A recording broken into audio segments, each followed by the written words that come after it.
इन दिनों धार्मिकता बढ़ रही है जो केवल दिखावे के लिए है। सनातन सनातन कह करके लोग सनातन के नाम पर लोगों की धार्मिक आस्था से खिलवाड़ कर रहे हैं।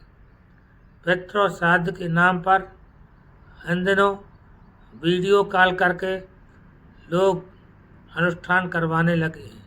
कई लोग सामूहिक अनुष्ठान करवाते हैं केवल पैसे की लालच से। ना तो वहाँ कोई शास्त्र का नियम होता है, ना कोई विधान होता है।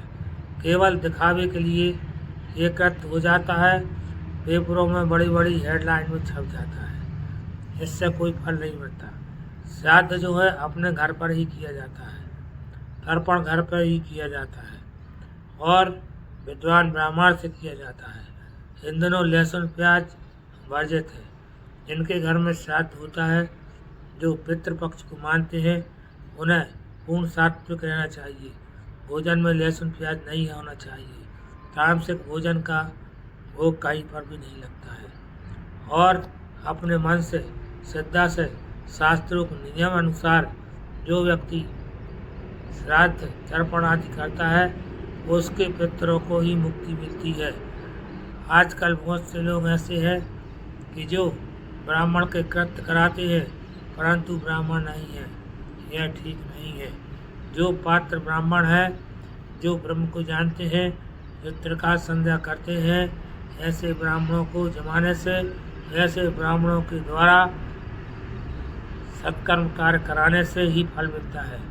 ढोंगियों के काम करने से कोई भी फल नहीं मिलता। हम देख रहे हैं बहुत से ऐसे ब्राह्मण बन गए हैं जो कि पात्रता ही नहीं रखते, जनेऊ भी धारण नहीं करते और जिन्हें पूजा कराने का कोई अधिकार ही नहीं है।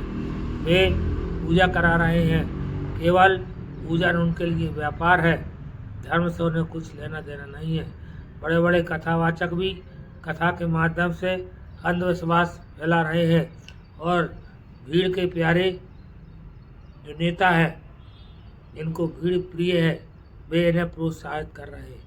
जो सही सिद्धांतों पर चलने वाले हैं, शास्त्रों के नियम को मानते हैं, उनके पास कोई जाना नहीं चाहता, क्योंकि आज का व्यक्ति नियम पालन करना नहीं चाहता। यदि नियम नहीं करोगे तो तुम्हें किसी प्रकार का तर्पण श्राद्ध या पूजा फल जो है उसका कोई परिणाम देखने को नहीं मिलेगा। इसलिए शास्त्र अनुसार विद्वान व्यक्तियों की सलाह लेकर ही नियम के पालते हुए व्यक्ति को धर्म कार्य करना चाहिए।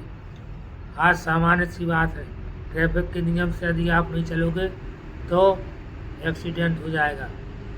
गणित के नियम से नहीं चलोगे तो लेखा जोखा बिगड़ जाएगा। जब इन छोटी छोटी सी बातों में नियम है तो धर्म में भी नियम है।